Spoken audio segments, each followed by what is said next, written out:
Good afternoon. The power of unknowing. What does that mean? So one of my favorite quotes is by Coco Chanel. It's, "Only those with no memory insist on their own originality." Seemingly simple. In the world of innovation and product design, it seems counterintuitive, but I was originally told this by one of my art professors back in art history class, and it essentially was talking about how artists often are inspired by other artists' work, other things around them, the context in which they live. For Coco Chanel, it was very much a belief of hers that originality was not something that she would be creating. It was more of mixing of fashions, mixing of ideas and colors and textures to create something that was new versus original.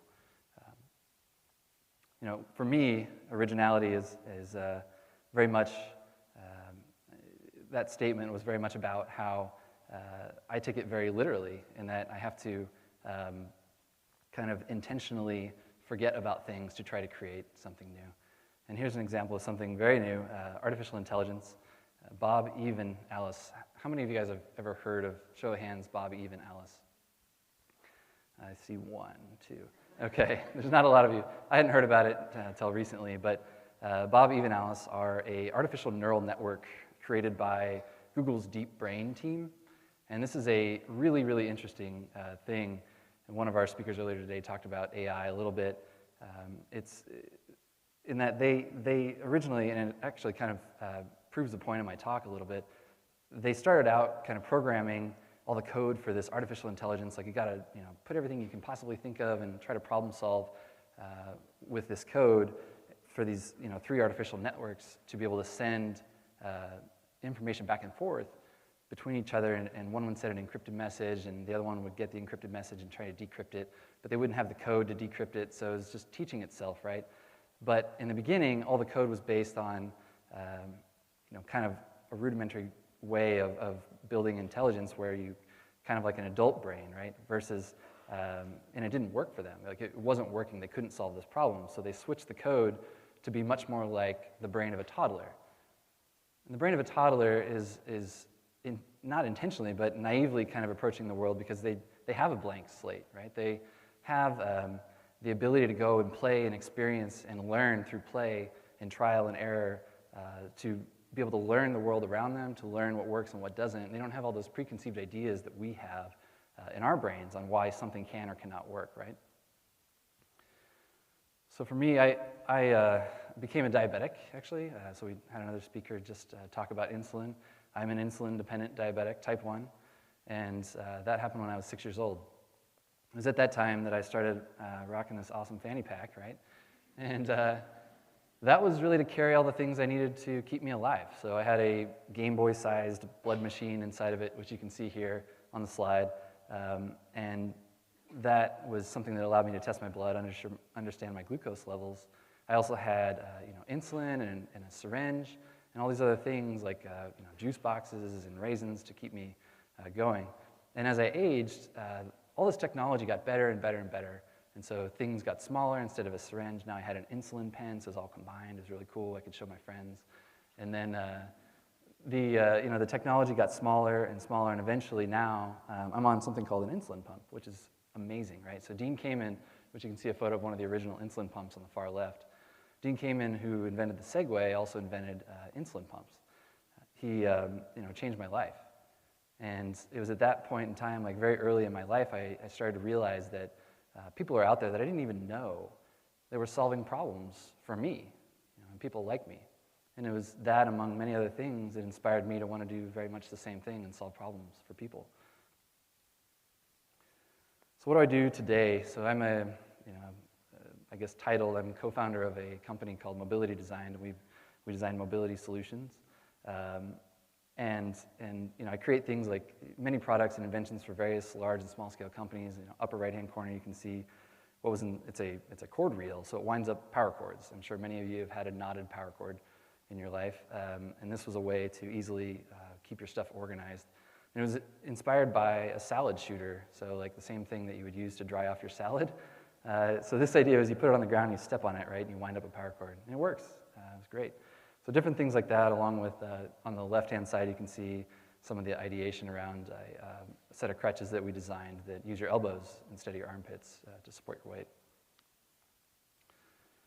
So when I was first asked to do this talk, and they were asking me, like, how do you problem solve?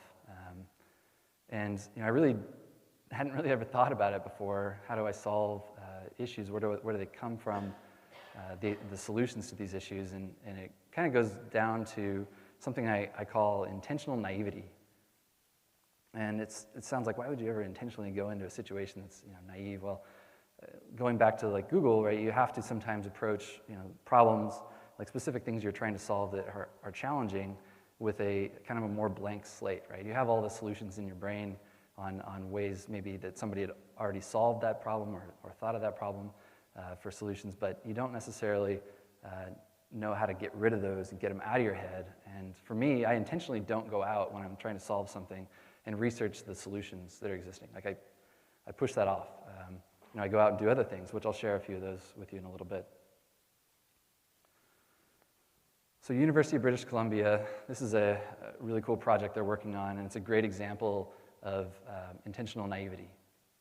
They have a project that they're creating called it's a space elevator. So wouldn't it be great if you could take an elevator to space? Super efficient, a lot less fire than a rocket, right?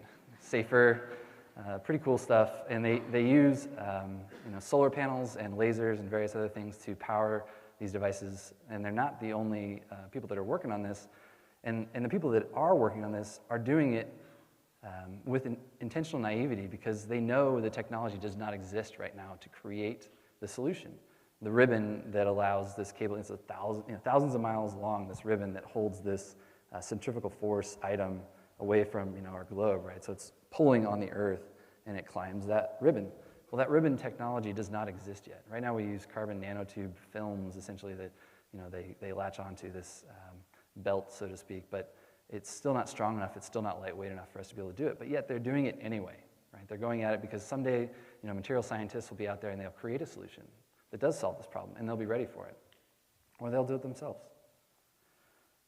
Here's an example of where it's kind of like intentional naivety maybe wasn't used, and solutions that exist right now are mediocre at best. So this is the same axillary crutch. Many of you have them, have used them. It's the same technology we've had forever, since the Civil War, right?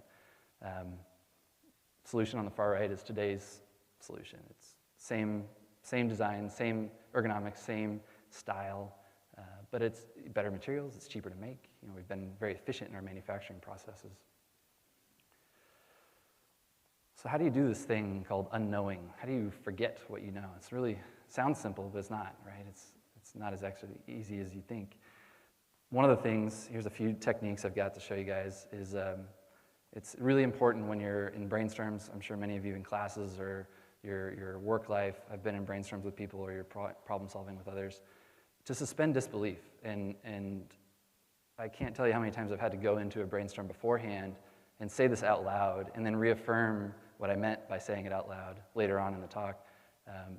But essentially, we are very good at telling people when something's not going to work, or for what reason it's not going to work. And when somebody has an idea, instead of saying like, oh, that's not going to work, but maybe this other thing will work, instead of doing something that puts the idea down, which really stifles creativity and stifles diverse thinking, do something like building it up. So you take the idea that they might have said, and then you build on it, right? So you take it and you make it a little bit different, a little bit better, as a way to keep things going. And when you're doing divergent thinking, it's really important to do something like that, but again, filter at the end. So you're not trying to filter during the brainstorming process, you're trying to filter afterward. And it's really important to filter, because you can't do everything. And kids are very, very good at that, right? So they do it automatically. They haven't been told they can't. Another technique that I use, and it's kind of strange, so you'll have to bear with me. I don't know if you all do this or not, but I call it, blurring your mind's eye. And it's something I went to art school. It's something you're trained to do when you're like drawing, and you blur your eye and you look at it and you see if the image is balanced, if the golden mean is there. And for me, when I'm trying to imagine something, it helps me to blur my vision so that I'm not focusing on a particular part of something. So if I'm looking at an object in front of me, I'm thinking about a system or whatever, I allow my imagination to play a part in that, by blurring my vision, which kind of allows for that object to go in and out of my imagination and allow for things to be plugged in if I want to change a mechanism or add this thing or change the shape. It's just something I do for kind of creatively imagining things in 3D and also in your head at the same time. So try it next time you're trying to solve a problem. People will think you're a little strange. So this is something you guys do here during this talk automatically. It's something that is a technique that was taught to me by Doug Hall at Eureka Ranch. He would use this in larger group settings, kind of like this, where the audience members in participating in a brainstorm might get up and talk about an idea that they had written down on a sheet. So who's the user? What are they trying to solve the problem for? What's the solution? That kind of thing, right? And the reason why he would tell everybody after the idea, what you're going to do is applaud. Like everybody in the group applauds for that person. And it sounds cheesy. And when you do it the first couple times, it's like, yeah, like applaud, I get it.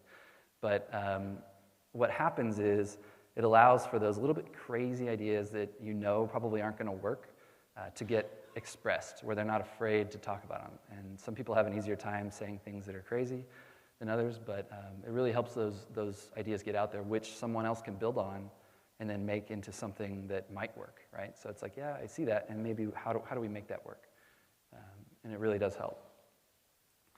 Something else I like to do is flipping it. So it's kind of like whatever you say the opposite.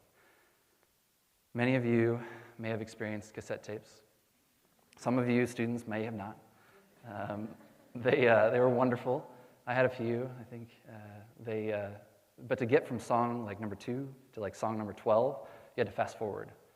Right? There was no like select to the next song, at least in my cars and various Walkmans. And so when CDs came along, it was glorious, right? You could flip to the right song that was your favorite song, and then experience it. And it was like 12 songs, 16 songs. But when CDs became like MP3 CDs, all of a sudden you had 200 songs, on a CD. And I remember sitting in cars and this radio that I might have installed in this MP3 CD player. It was great. But then like to get to song number 150, you're just like, bah, bah, bah, bah, bah, bah. Like, which one was it? 142? It's like, anyway, so it's silly, but with technology, as technology changed, the interaction also had to be reassessed.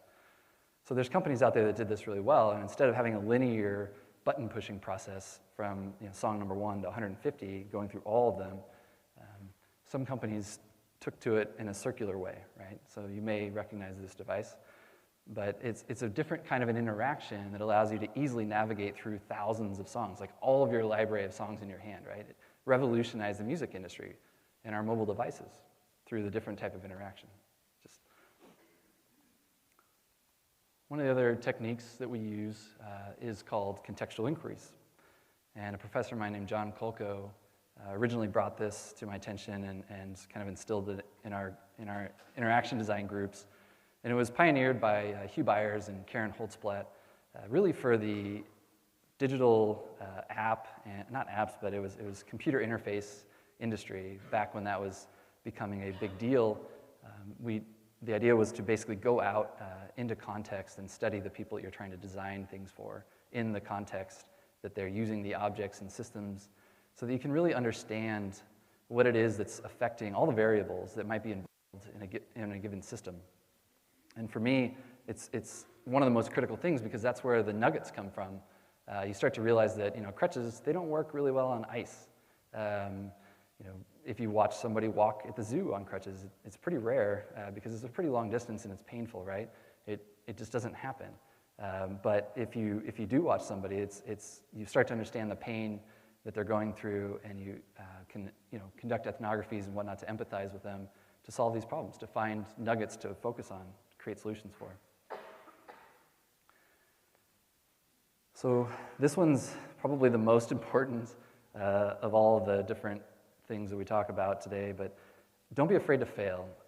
And this is a really good example of one of the times where my maybe intentional naivety didn't work out, but it was a great learning experience nonetheless. So, Kansas City, sometimes we have snow here, and I don't necessarily like shoveling snow all the time. It's fun sometimes, but I decided in this instance to try to create a plow that would work on any type of car that has a rack on the back, right? You could just hook it on and push the go pedal, and you would plow your driveway in like seconds, right? Back up to your garage door, put the plow down, and scoop out your driveway. So I thought, well, I built one, and it took a couple hours, not a big deal, but my father-in-law was gracious enough to be at the back end of this system, trying to hold on to it, and we started pulling the snow, and what happened was the plow just like hopped up in the air, right? And it rode on top of the snow. So he got on top of the thing, and I'm pulling him, and he's trying to balance, and I'm realizing like this isn't working. Like this is no snow has been plowed here. And so we kind of looked at it, and I thought for a second, and I realized why snow plows are on the front or on attached to really big, heavy things. It's because they, and now I know, they push down, right, and it puts the plow close to the ground and keeps it there, whereas in this instance, it cannot. So one of the challenges that I took and did have a success at was reimagining what the crutch was.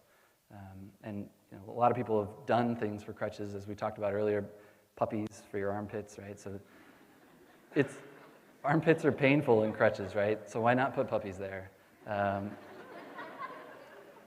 They're not really rethinking the problem. The problem is that you're stuffing something into a soft tissue area with axillary nerve bundles, right? So we knew we did not want to focus on either of those red areas. Nothing where your weight had to be supported by your hands, nothing where your weight had to be supported by your armpits.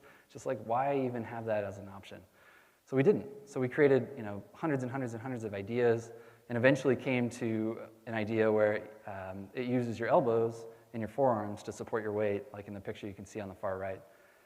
And that allowed us the freedom to try to make a crutch that didn't have the pain that axillary crutches had.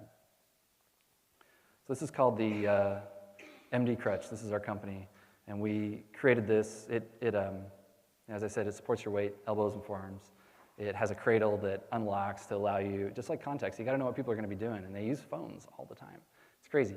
So like getting to your phone, using your phone, so a cradle that unlocks to allow you to reach up and talk to somebody, or brush your hair out of your face. Silly things like that. Grab a glass off of a shelf. And originally we designed this thing without an unlocking cradle, and you realize very quickly when you start testing it, it doesn't work that way. Like people need to move their arms. It's important. So handles that rotate out of the way for hands-free mode, so you can shake a hand or open a doorknob. Feet that are interchangeable for various weather conditions like snow and ice. So to conclude, here's a quick story from a few weeks ago where my son and I, he's 3 years old, he was sitting across the counter from me, and we were having breakfast before he was going to go to school. And he was eating his Cheerios, I was eating my Cheerios, and we're sitting on these stools. And we have this wireless speaker over on the counter, and I thought, it'd be nice to play a little music. And I said, hey, do you want to listen to some music? And he, with a mouthful of Cheerios, was like, mm-hmm. And so I said, okay, all right, you stay right there. He's 3, and he's notorious for like falling off of things. So I said, do not move on that stool. I'm going to go upstairs. I'm going to get my phone. I'll be right back. And in my head, I needed to go get my phone so I could make sure that Pandora was connected, to make sure my phone was in range, to, the Bluetooth was, paired. All those things that as an adult, like you have to do to make this wireless thing work. So my son looks up at me and he's like, what? Why do you need your phone? In his head, and then he says to me, Dad, just push the button. And I'm like, that's not going to work. And I'm thinking, he's naive. He can't know. So then I start to walk upstairs, and I'm realizing myself like, my talk, like what I'm talking about is like intentional naivety, like approaching the world that way, which he is doing, and I'm not living it. So I go back and I reach over and I push the button, and music plays. I'm thinking, this 3-year-old is smarter than I am. It's like, which is awesome, It's like a perfect example. I mean, kids do this all the time with technology. Amaze their parents. So with that, I want to say, as you guys go out there and approach these problems, push the button. Thank you.